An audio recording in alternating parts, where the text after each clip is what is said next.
In life, there is no perfect answer. See, in college and school, you have syllabus. Okay, between this and this chapter, if you read, you know how to answer. And you know examination dates also. After you pass out after your degree and go to a job, every day there is a crisis. Some days you may not have crisis. Some days you get all the crisis in one day. The ability to handle crisis, if you learn, then you will not have problem. Don't expect life will be very smooth. It's only in a movie. You meet a hero and get married. He will be in a big job. Everything is fine. One day the villain comes. In real life, not that. You may be very good worker. Your colleagues may not be good with you. You may be an excellent daughter-in-law. Mother-in-law may be a little nasty. Okay, these are all part of life. But nobody remains. Please remember, every difficulty is a helium balloon. It is not I have told. This one Dimple Kapadia told. I liked it. Every difficulty in life is a helium balloon. And sometimes it stays with you and then it goes up. She is not a graduate, but the kind of statement she made, I liked it a lot. So please remember, in real life, undefined problems will come. If you are intelligent, you don't have to have your own experience. Okay, I will fail and I will learn. No. I will see somebody has some difficulty, how they passed out, or how they failed. Learn from them, and if you incorporate, you are a very smart person. If that failure affects you and you learn from your own hard work, you are an average person. Even though you fail and if you don't learn, then you are really a dull person. These are the three classes in real life. Learn from others' mistake, learn from your own mistake, don't learn from your own mistake.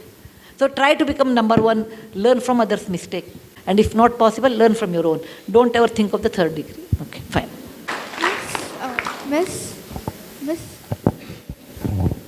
Miss, as a writer, what writing advice would you like to give? As a writer, what advice? Writing tips to give. Tips. I think other day I told. One is, to be a writer, you should read a lot. Actually, you should read a lot. You should every day make it a habit to read, actually. About at least 50 pages a day. New book, not the same book, okay? Every day, actually, I did like that when I was young girl of your age. Every day I used to write 25 lines of my own. Anything, my own. Like I went to the market, I saw these things, I came back, I helped my mother in kitchen, like a diary. In our time, we had a diary. Today, that concept of diary is not there. So every day I have to write diary, and you can't write a story every day. So 25 lines every day I used to write. For several years, it improved A, my handwriting, B, my communication skills. So every day if you read, that helps you a lot to understand somebody's difficulties. Second thing is, you should be a very sensitive person. If some beggar is on the road, and if you are not sensitive, then you don't even bother. The most sensitive human being ever produced was Buddha, who was a prince, saw someone was suffering and became a monk. Other was Jesus Christ. He saw people are suffering from leprosy, and he gave up his life to give them medicine or to help them. People who are sensitive care for others.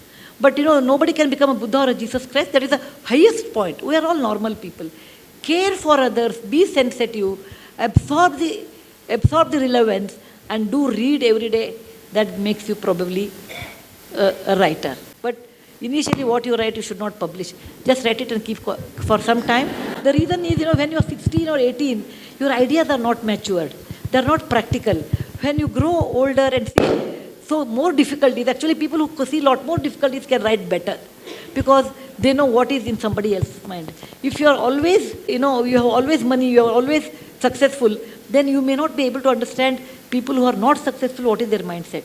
So you have to undergo all these difficulties to write better. And that is the reason I spend about 5 days in a year just to understand what people feel. 5 days in a year, what I do, in a temple, I wash vessels. I don't do any other work except washing temple vessels, cooking vessels, etc., and cleaning the floor 5 days in a year, because it makes me to understand how a poor man lives on such job and what are their aspirations in life. Once in a year, I travel by local bus for 2 or 3 days. But I will never come to know. I'll be insulated from people, because the kind of facility I have, I'll be insulated from the real world. It should not happen. And once in a year, or maybe twice in a year, I go by second class without reservation.